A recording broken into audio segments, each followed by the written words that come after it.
I want to start by saying that Nick and I certainly don't have all the answers to all these things, but you raise a lot of really important topics that we've definitely been talking about, and we're really happy to hear that you are also thinking about as well. So we'll be talking about all of those things as we move forward, but this workshop per se is kind of more of a brainstorming session and kind of just to get you thinking more about these topics as we move forward through this transitional period.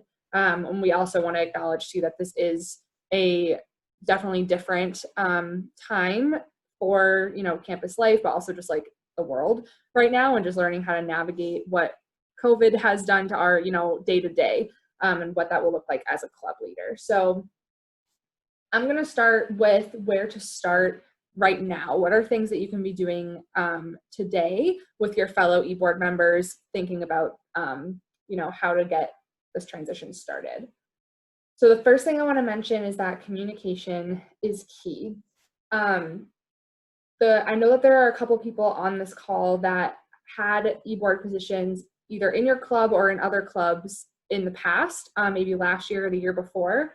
And you are incredibly important and valuable to the new eBoard members. And if you haven't already, we definitely want you to think about setting up a video call before the end of the month if possible with these new eBoard members and old eBoard members. So that way you all can communicate and learn a little bit more about what it means to actually run your club. Every club runs differently. We have definitely a bunch of different people on this call from representing different clubs and organizations. And so this is really going to be your most valuable resource for learning about how to actually run your club and organization, is by tapping into the folks that have done it before.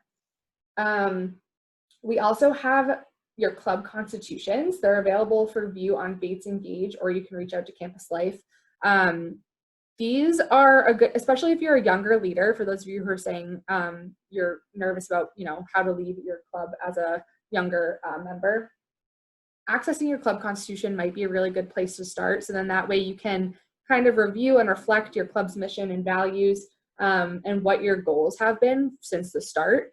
Obviously, some of these might be a little outdated, so if you need to kind of review and edit those, you can.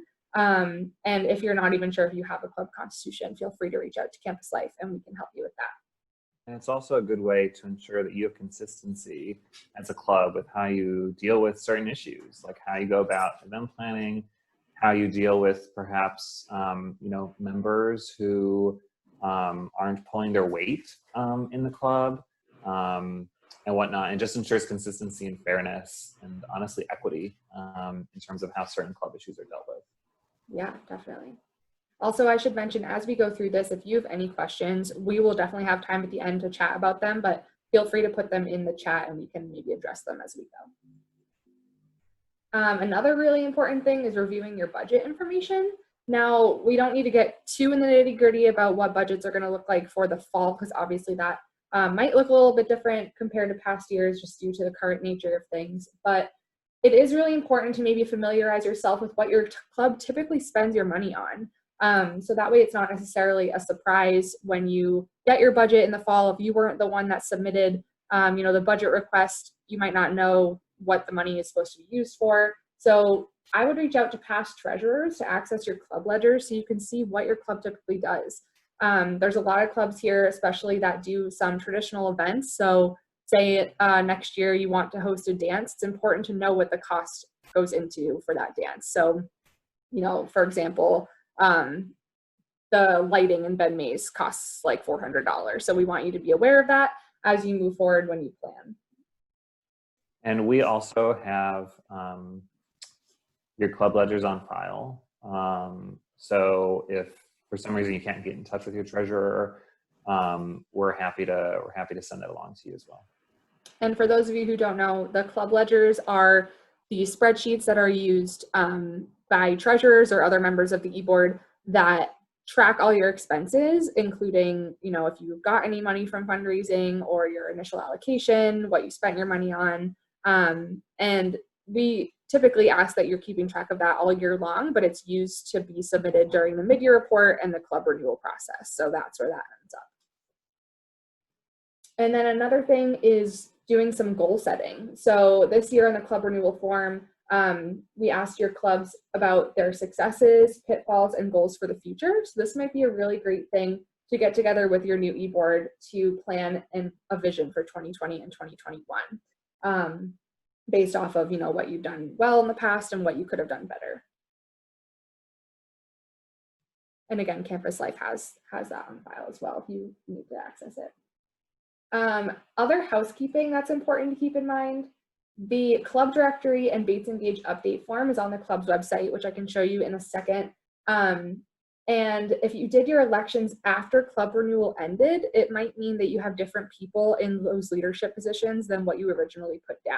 So making sure that you update that using this form, and that Campus Life has the current and correct information, because that list is what populates into our spreadsheet so we can contact the club presidents, vice presidents, secretaries, etc.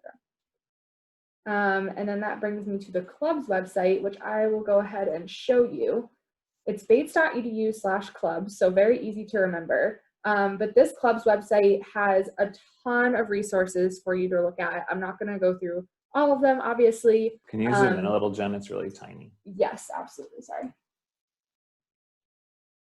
There we go. So this is, has a lot of information for you. So I would definitely take the time, especially as a younger or new club leader, to review the information. Specifically, I would say the funding tab. I heard a lot of you had questions about how funding works. So this kind of goes through the club renewal process, mid-year report process, and different funding sources. So this tab here will show you how to apply for additional funding, and then all of these other funding sources that your club can access. So that's an important piece to look at. And to give you, we'll be doing a treasure orientation as the fall approaches. To give you the very, very brief cliff notes of how funding works generally, clubs are typically awarded, if they apply for it via the club renewal process, a fall allocation, as well as an allocation in the winter and short term. The allocations are intended to jumpstart your club and will likely won't satisfy every single financial need your club has for that semester, because as we all know, plans change from semester to semester, sometimes even week to week in club environments. And so we want to ensure as much flexibility, and the BCSG Budgets and Clubs Boards wants to ensure as much flexibility in the overall funding pool available to clubs so that it's there when you need it. So many clubs, Jen, if you hover over the funding sources, will go to the application for additional club funding multiple times during the course of a year, and will get so that they can get the money when they need it. So any funding needs you have above and beyond what you get in your initial allocation each semester can be addressed through this application. Yes. And what's really cool that BCB does is on this website here, typically it has a table that shows the timeline for when you should be applying for funding versus when you hear back from them. So this website is very, very useful. I would say refer to it frequently. We also have the club directory. So this is where you'll find the club directory and Bates Engage update form. And when you click on this is what it looks like. So make sure that you fill this out if your current e-board does not reflect what we might have on file. If you're not sure either, feel free to just email Campus Life if you have some questions about that. And then there's just general policies and resources here as well. Specifically, the graphic design resources is a really good option for a lot of clubs as well. So if you need help planning or creating like a logo or a flyer, we have a graphic designer that works in our office that can create something for you and help you kind of market that. They're not working right now, but they will be working. Yeah, not currently. This is, for the future. Yeah, so a lot of these things obviously will get covered in future orientations, but I think it's definitely worthwhile right now for you to start reviewing this website. Stuff that you can do now. Awesome. Now I'll turn it over to Nick to talk about what is next. Sure, and I'll rely on you to do the clicks. Yeah, Jen. I'll click for you. Thanks. So you can go ahead and advance. You hit the first one. Cool. So this is probably the topic on all of y'all's minds, maybe at the forefront of your mind. It's certainly in the forefront of Campus Life's collective minds right now. really figuring out a variety of different potentialities for what the fall could look like, and thinking through, depending on the possibilities of what that could look like, whether it be a late start, perhaps 100% online, or perhaps in person with social distancing. We don't currently have a sense of what the fall is going to look like. We do think that we'll be in session in some form. But I don't know if you all have been keeping your ears to the ground with regards to Maine news, but for example, Governor Mills just announced today that they're going to be greatly increasing testing capabilities for the state of Maine, and starting probably by next week sometime, we'll be able to process 5,000 COVID-19 tests per week, which is really encouraging, because that's one of the things that the fall planning team is looking at with regards to when it's safe to bring students back to campus, is ensuring that there's easily and readily available testing. So that aside, really thinking through how your club's going to operate under these circumstances. How, and I think some of these are bullets. Maybe I shouldn't have bulleted these. We can just probably display most of them. How will you go about maintaining regularity? So it's really important when it comes to recruitment and retention to continue to meet, whether that be weekly, bi-weekly, how to have social gatherings. And likely this is going to look different if we're doing social distancing on campus or if we're remote. How will you keep your members engaged? Social media has been so crucial for keeping in touch with you all as well as other students. And I'm sure you're finding that on your end as well. Bates Engage is going to become central.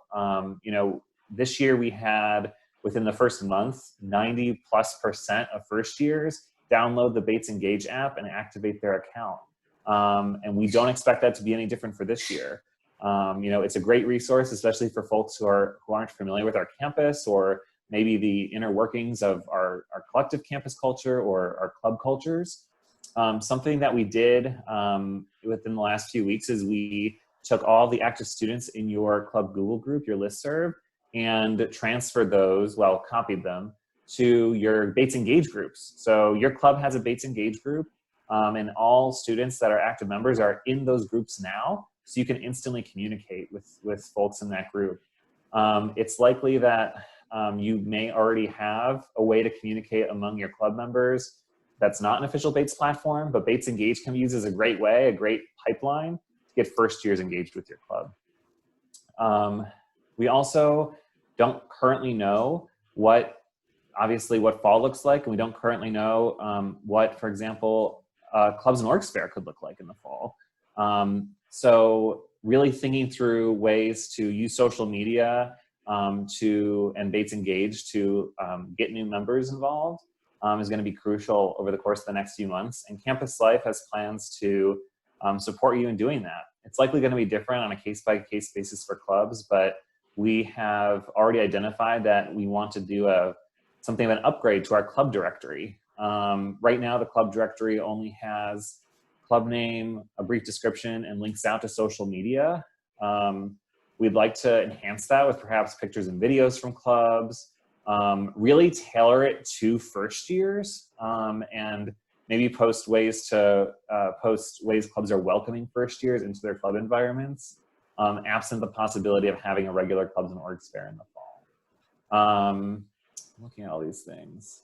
Yeah, something else. Yeah, go ahead. Sorry, Nick. Something else that I would add too is there could be a possibility where we are in person in the fall, but our events are going to be extremely limited by attendance. Not saying that that will happen or won't happen, but it's going to definitely require a sense of creativity to try to find a way to translate what your club typically would do into this new normal. So I guess just start thinking about along those lines and really start brainstorming with your fellow eBoard members of how you can get creative moving forward.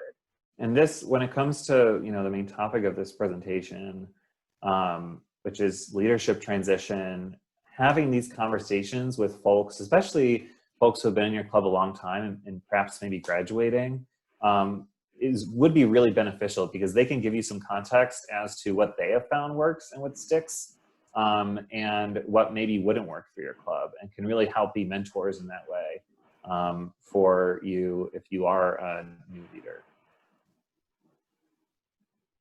Oh, is that it? Yeah. I would also add when you're doing all this planning, it is really, really important that you involve regular members in some way. You don't want to sort of, to borrow a term that's used for higher education generally, you don't want it to come off that you're sort of in some sort of ivory tower, partitioning yourself and making your decisions in a vacuum as an e-board. You want to communicate with your regular members on a semi-regular basis, let them know where your heads are at with regards to your transition plans, your goals for next year, plans for the fall specifically, and really make it so that their voices are included in your decision-making process, because that in turn will also encourage the retention of those members, that you're actually listening to what they want to see happen in the club, and you're actually putting their ideas into motion. Yeah, and it also goes back to Alex's point too about inclusivity and making sure that, your club is creating equitable processes and encouraging and involving the rest of your membership in your decisions, and conversations around this topic will be really, really important. So yeah, that definitely is a great point. So in a regular setting, if we were on campus right now doing this session, our hope would be that, there'd be an incoming member sitting next to an outgoing member, and you'd be able to have a conversation in person about this and be able to share out. It's obviously not possible in the environment and what technology allows us to do. So our hope is we're also, in addition to sending out the recording of this, we're going to send the slides to you, take it back to your other club members, and actually between now and the end of this month. And the reason we mentioned this month is we don't have a high degree of faith that after May 31st, there's going to be a high level of engagement among your club members. Summer is a real thing, regardless of the circumstances related to COVID-19. And so really making an effort now to have those meetings and to talk about these things will set you up for success in the fall. I also wanted to address some of the things that were mentioned at the start of topics that you wanted to talk about. In terms of funding, as I mentioned earlier, we will be having a more in-depth treasurer orientation as the fall approaches. Please keep an eye out for that. In the meantime, as Jen mentioned, by all means, go to the club's website and take a peek. Obviously, everything that's on there is in normal, quote unquote, normal times language. So we don't know if right now what might change.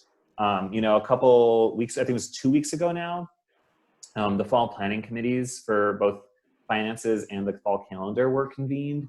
And Clayton, in her email to the Bates community, said it would be, I think, 6 to 10 weeks before we heard their decisions. So right now we're thinking probably by June-ish, we'll have an idea of what fall looks like. So we'll try to be as nimble as possible and communicate to you when and if any changes happen with regards to how club operations will look in the fall. In terms of a question, someone asked a question about what resources are available to clubs. Definitely go to the club's website. It is, if it's not 100% comprehensive, it is 95% comprehensive in terms of what resources are available to clubs. And if there's a question that you have that you think is missing from there, get in touch with me or Jen and we'll work with you on this. Reserving spaces. Obviously something that's going to look very different if we're not on campus. And so that's part of our more general club orientation. It's at events.bates.edu. If you want to poke around there, feel free to do so. But we will cover that in our fall orientation.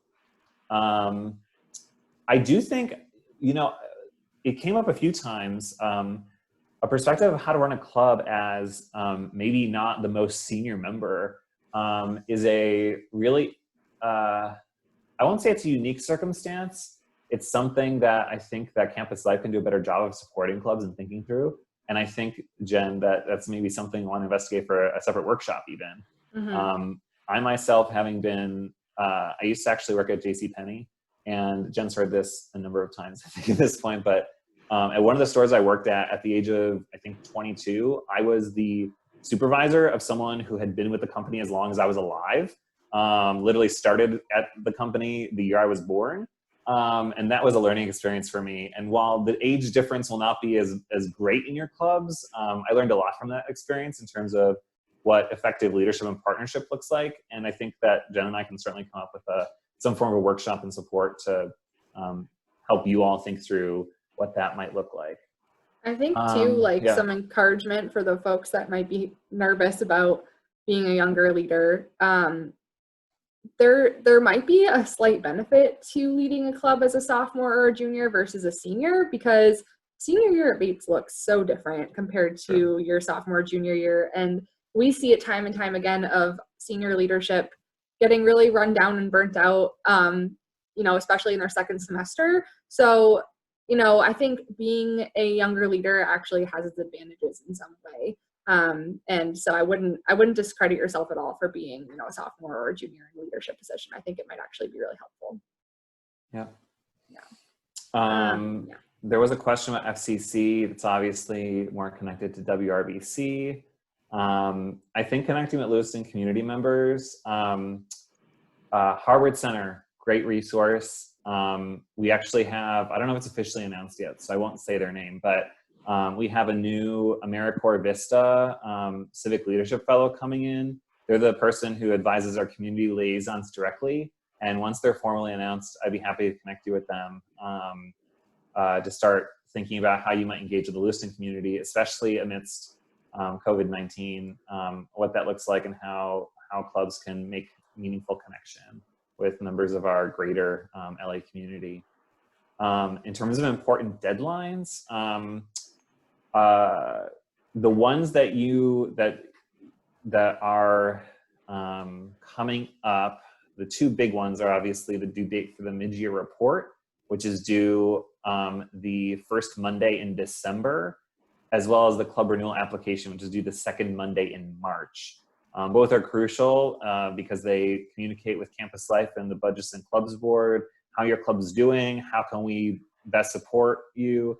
One of my tasks for the coming weeks is to go through every club renewal and respond to the goals individually on a case-by-case basis. So keep an eye out for those. I won't promise a timeline on that because we got 80 plus clubs, but it will come eventually. Those deadlines may change depending on how our academic calendar changes, if at all. So we'll communicate those changes to you if and when they happen. I think I already mentioned plans we have for fall as Campus Life, which is something that we're working on. Someone mentioned reorganizing and restructuring clubs to make them more accessible. We've got a great team of students called the Training and Leadership Development Assistants, TILDA for short, that I would love to have more exposure to clubs. They're student employees, and their entire job is to help bring an equity and inclusion lens to the work that we do, including that of club environments. So if you've attended any of the Let's Talk Inclusivity sessions that we ran last semester, I agree, whoever said that, I don't know what to call it anymore. They're the ones who put those together. And so I would love to figure out ways to position them more as consultants. And as well as me, Jen, Kim, Marissa, all of us in the office can also help serve as consultants to help make your club environments more equitable and accessible. And I think that's a great call out. Absolutely. I think I addressed everything in terms of the topics that folks wanted to ask. Jen, did you have anything else? I don't think so. I do want to reiterate again that this session was really meant to be more of a kind of get the wheels turning type of session. I know that we definitely don't have all the answers and to the questions that you're asking, but you're asking really important ones. So I want to just reemphasize that, especially the second half of this presentation about, the unknown of the fall. I know that it sucks, to be frank. Nick and I are feeling it too, for sure. So, just want to reiterate that, we don't really know either, but we want you to definitely encourage these conversations and keep thinking about it moving forward.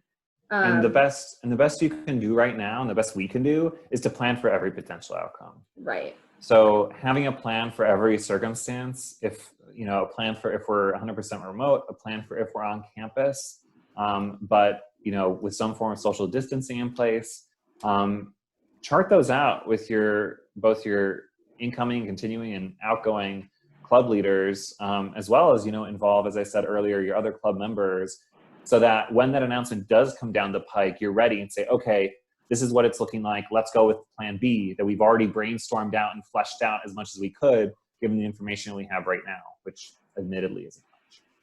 Yeah, and I can't emphasize enough the importance of communication with past and present e-board members.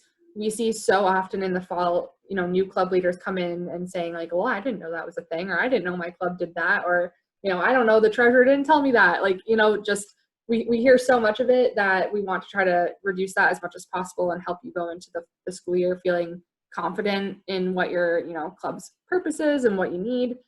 So communicate with those folks soon if you can. Setting up a time to chat over a video call would be really, really beneficial. So does anyone have any other questions, comments? Yeah, I want to open up the rest of the time that we have for any questions that you have that Nick and I can help answer. But also, if your club has already been brainstorming these things and you want to share out to the rest of the folks here what you've been talking about, I think we could all really, I would value that a lot. I think other people here would also value it. So feel free to share out anything that you might have already been discussing with your current and past board members, or what you're thinking about maybe for the fall. And of course, any questions that you might have.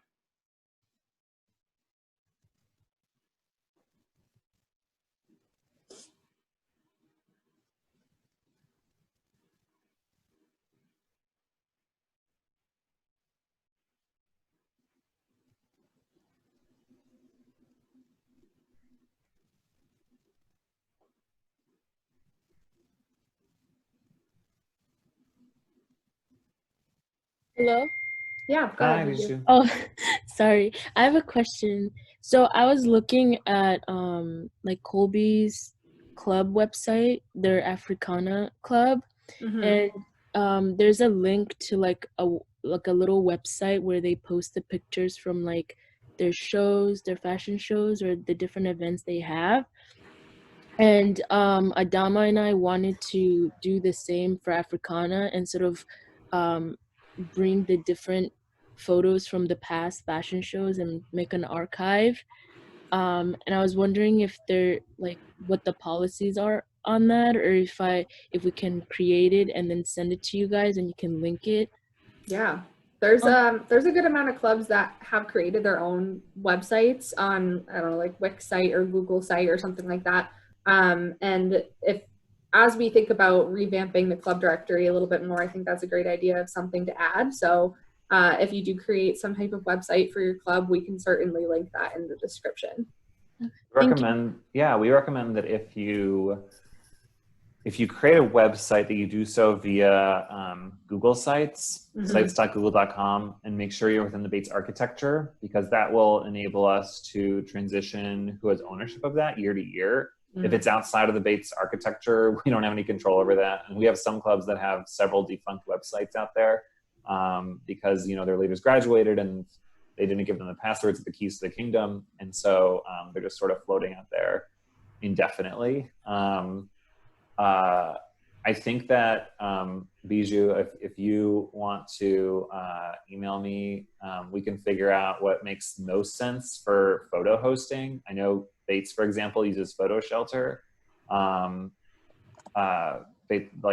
For Phyllis's photos that she takes, but we can figure out what makes most sense and what's the easiest way to make this happen. Thank you. Sounds good. Yeah. Hi, I have a question regarding, it's Adama, by the way. Hi. So like Africana is like known for throwing like its fashion show. So like my question to you guys is like, should we plan on like not having it entire like 100%, or should we like, I don't know, like how we would plan around it? Because I know the CSA fashion show, it kind of like like the date of it happened around when like Corona was just like happening, and the turnout of it and like just wasn't great. So I don't know, like what are your suggestions for it? Like, is it something that we should like find a way to maneuver around everything happening, or is it just something that we should kind of just like plan on not having, if that makes sense? I would say plan on having it. Yes. I love the fashion show. I Don't know. not plan on having it. It might look differently. I mean, the situation is literally changing on a day-by-day basis. We didn't know yesterday we were going to have widespread testing next week, right? And so, when it comes, if we have it in the traditional time, which is usually March, it could look very different in a positive way from now. And we just don't know. I think, preparing for every outcome, preparing for an outcome where we can't be together in person, preparing for an outcome where we have to limit the number of people. You mentioned CSA's melting pot. That literally happened the day before, I think the day of actually. The day of, yeah, it was that Friday. The day that students were sent an email that said they had to leave campus. And we had to limit gathering to only 50 people. Planning for what that might look like. Obviously, this whole situation has widespread implications for what major events and programs look like, but we'll work with you closely to make sure that we can still come as close as possible to the spirit of the program. And, CSA, I don't think we've gotten it back yet, but CSA had their show recorded and are going to be distributing that video. So, thinking of things like that about ways to still have it, but ensuring that, if we can't gather in certain ways, ensuring as many people can experience it as possible, even though, video is not the same as being there in person, are things you'll want to consider. And we can work, I'm glad you're already thinking of it, and we can work closely to figure out the best way forward. But, the situation is changing so quickly. We just have to be nimble and have many, many different plans for how we can host things. Yeah, and the fact that it's usually not until March, I would say, continue, the norm with planning. Obviously, again, like Nick said, we don't know what it's going to look like or what's going to happen, but I would say, keep on keeping on in what you would normally do. Attendance limiting is probably going to be a thing. So if that's the case, we'll work closely with you to help ticket like we did with CSA. And who knows, we need to explore some technology options and what, Bates can do to help us out with some stuff, but maybe live streaming the event would be an option. If we did have to limit the attendance, then folks could watch it, while it's happening, on their own or whatever. So we'll just have to think creatively with you to help you. Yeah. If we had known, this year's fashion show happened literally 1 week prior to CSA's. And if we had known what it was going to be like at that juncture, we would have done live streaming. So I think that's a good call out, Jen. Yeah. Thank you. Yeah. Wait, also another question regarding because a huge part of Africana is I guess a lot of people from the community being heavily involved in the club, whether that's coming every Friday, because we have a couple of people who work in Commons who are daily attenders. Not daily, but weekly attenders of the club meetings, and we're huge moving pieces when it came to planning the fashion show. So is off campus or community engagement going to be limited, or is it not going to happen necessarily, if that makes sense? We don't know right now. We're going to have to abide by whatever both the state of Maine and the institution has in place. There are encouraging signs in the news, both locally and nationally, about what the situation could look like in the coming months. But it's a big question mark right now. And we're just going to have to go with the flow a little bit. All right. Thank you. Yeah. What other questions do you all have? Hi, it's Luke. I was wondering what you guys have done so far, if you've done anything yet with the incoming freshman class, telling them about here's the club directory and here's the contact list for the people, the e-board members, if you've gotten any of that yet, or if you have any plans to. That's a great question. I would say typically that communication doesn't happen until closer to the fall. Nick, you can correct me if I'm wrong, but I think especially this past year with Bates Engage's launch, that was a big resource for first years and getting connected with clubs. So I think a big push with Bates Engage is going to happen again in the fall for first years, and hopefully the app will be improved and updated as we go, so that way they have more connections to clubs through that resource. And orientation also is a good time for us to direct them to the club's website and the directory as well, so they can see what's out there, because typically we also have the clubs and orgs fair too. So like Nick mentioned before, updating that directory is definitely going to be a priority, so that way we can direct students to that spot to have them get connected with clubs.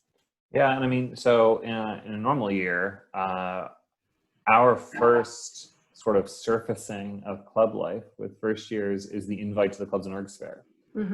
So we're definitely going to have to rethink that timeline, and any ideas you have or anyone on this call has, or even other club members, as you go back to and talk to your fellow club members about better ways to engage first years, we're all ears.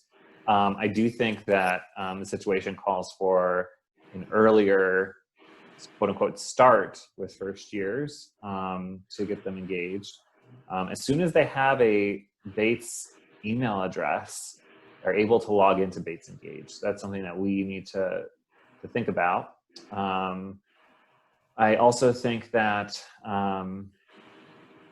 I don't know where I was going with that fragment, but I think that you're bringing up a really good question. And Jen, you did a AMA recently with first years, well, prospective first years, right?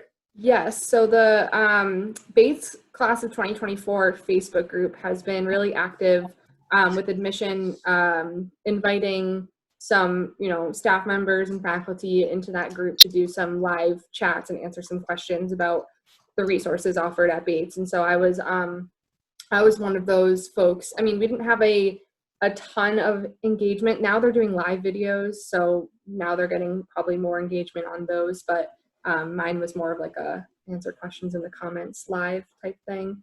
But they are starting the conversation, and I did do things like link the club directory in the group and stuff, and post pictures and videos of some events that are traditions. So the students have seen it, they're talking about it. We might do another one maybe in the summertime, or as we get closer to the school year, or maybe we can work with communications and admissions Nick to try to do that again as we get closer to amp up Bates Engage and the club's website in general.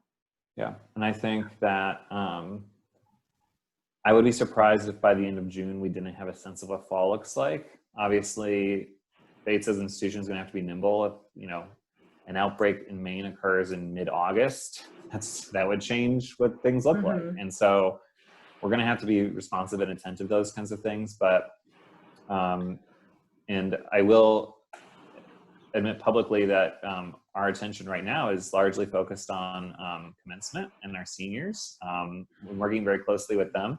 But once May 31st passes, our attention is going to shift almost exclusively to the fall. And at that juncture, we're going to start working very intensely on what those plans look like. And so if you all have any input as to what you think that would look like, that should look like, please let us know.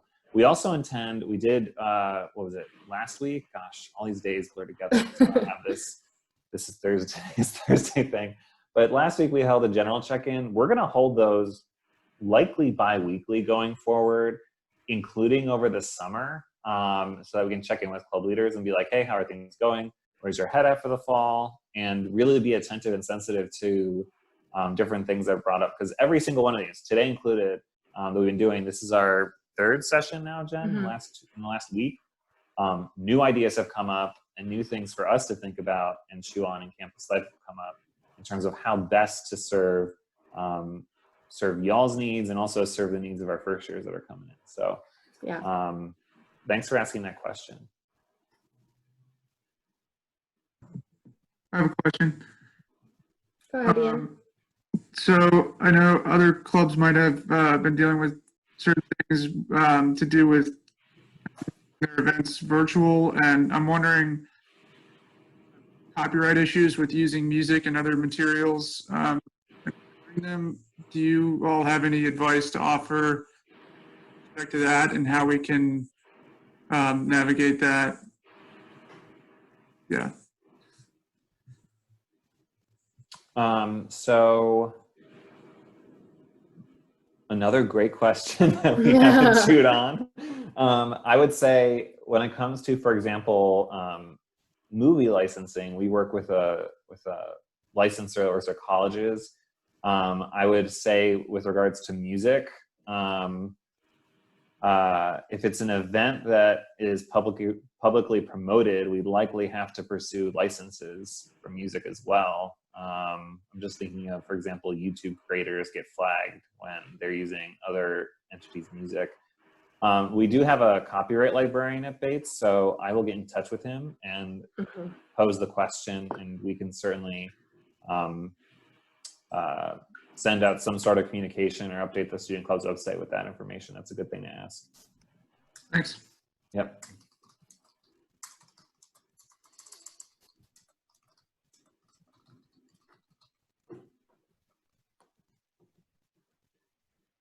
Anything else?